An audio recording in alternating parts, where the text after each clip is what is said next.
Regagner la confiance des entreprises, c'est donc la priorité de Pôle emploi. Mais comment faire ? En étant plus accessible, plus réactif et en leur proposant une expertise personnalisée dans leur recrutement.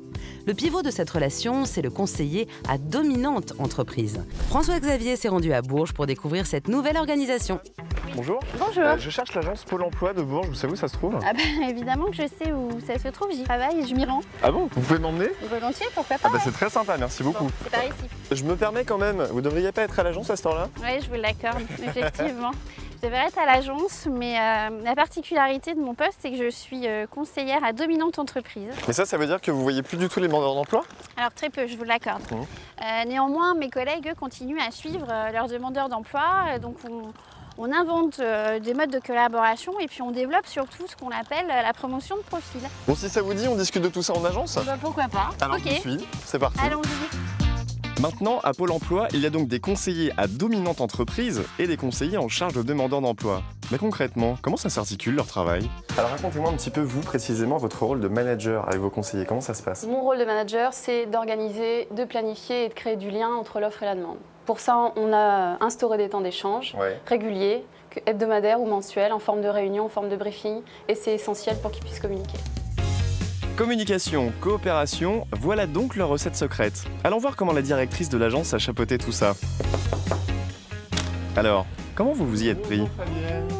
On a travaillé sur la stratégie que nous voulions mettre en place pour essayer de cibler quelles étaient les entreprises vers lesquelles il faudrait aller en priorité. Pas eu de difficulté à recruter nos 5 conseillers puisqu'ils étaient tous volontaires et intéressés. Et les entreprises, quel premier retour est-ce qu'elles vous ont fait jusqu'à présent? On a eu des retours positifs des entreprises qui apprécient particulièrement la réactivité des conseillers, le fait qu'ils puissent se déplacer directement en entreprise, qu'ils puissent agir et qu'on leur propose des profils.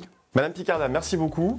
De rien. Je vous dis à bientôt, faut que je vous laisse parce que j'ai rendez-vous. La région Centre-Val de Loire est précurseur. 154 conseillers y ont été déployés depuis novembre. Mais qu'en pense le directeur régional? On m'a dit que vous avez fait partie des régions qui ont expérimenté le dispositif des conseillers d'une entreprise, c'est ça? Oui, c'est bien ça. Donc 2 agences, Vierzon, Dreux, qui étaient expérimentales et qui ont utilisé, mis en place, testé les équipes dédiées et avec succès. Ce qui est primordial en l'occurrence, c'est vraiment de développer des relations de confiance avec les entreprises. Ça doit être assez essentiel, non? Oui, et vous savez, lorsque l'on connaît le demandeur d'emploi, lorsqu'on connaît l'entreprise, ça s'appelle une cooptation. Et c'est ce qui permet justement de donner satisfaction.